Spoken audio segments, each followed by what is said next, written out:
Once again, we're forced to ask ourselves, why can't time-traveling romance be easier? I'm not used to Jamie and Claire being apart, and it's just depressing. Jamie is a hot mess. I know they don't have running water and whatnot at Lollybrock, but still, nobody else looks this disgusting.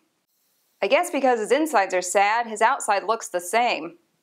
He's been living there in Lollybrock's backyard in a cave for a long time, and it's just starting to show. He's just been alone with his thoughts, and maybe that's why he's still so depressed.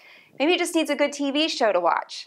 Ian and Jenny are busy denying that he's there, but the Redcoats keep coming back, and they've even recruited their old friends into the fray. Eventually, they take Ian to jail, and Jenny's left alone with the kids, and she's really pregnant. It's just no good. The only positive I can see is that the kids look healthy and Fergus is there with a real family, and that's a plus. Claire is adapting to motherhood and busy dreaming about a very sexy naked Jamie. All I could think was, why is Claire having my exact same dream? Plus, she lives with Frank and Brianna. Her life trajectory is definitely not tragic. She and Frank have friends over, they sleep together, and they have Brianna rolling over in her crib. Everything just seems so normal. Even though Claire's heart is sad, her life around her is still way better than Jamie's. 200 years away, Jamie is busy helping Jenny with the kids and brings home a big deer so they can all eat it. And then they show them butchering it, and I'm reminded that I really prefer my meat already packaged at the grocery store. I wish the deer scene was as bloody as this episode gets. Oof. Jenny goes into labor and names the boy Ian. Of course, with 3 boys running around, they cause trouble. And they see a raven fly over Lollybrock and decide, you know what? We gotta shoot it. Even though Fergus was specifically told not to touch the gun.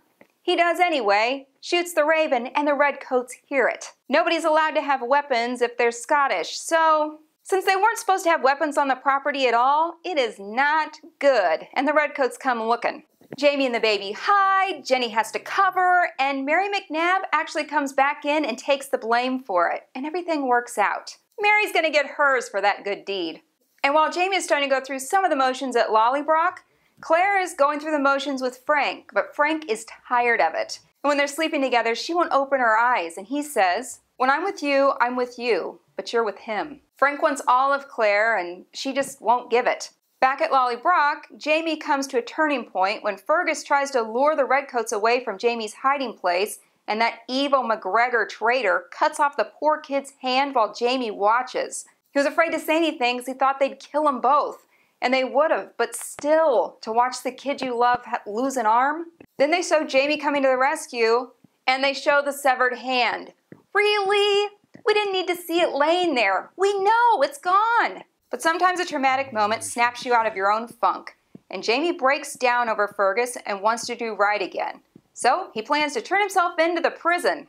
Not a plan that Jenny's excited about, but he figures she can have the money and then he'd be in just a different prison than the one he's in now, which is causing them grief. Obviously now he's caring more about others around him than himself, which is a good sign toward recovery. Ian and Jenny are just the quiet wisdom of this show, and Ian talks to him about Fergus losing his hand, about losing his leg, and the phantom pain that's still there. Even though the piece is missing, it still hurts. And he tells him that he thinks Claire is his heart. But Jenny was worried about Jamie's sex life, and so before he decides to go back to prison, he decides to have a booty call with Mary McNabb. Well, actually, she comes to him on his last night alive and around, and it's totally fine. Except Jamie is conflicted, and he closes his eyes and he cries. And then they fade to black. They show us Fergus's hand, but not this.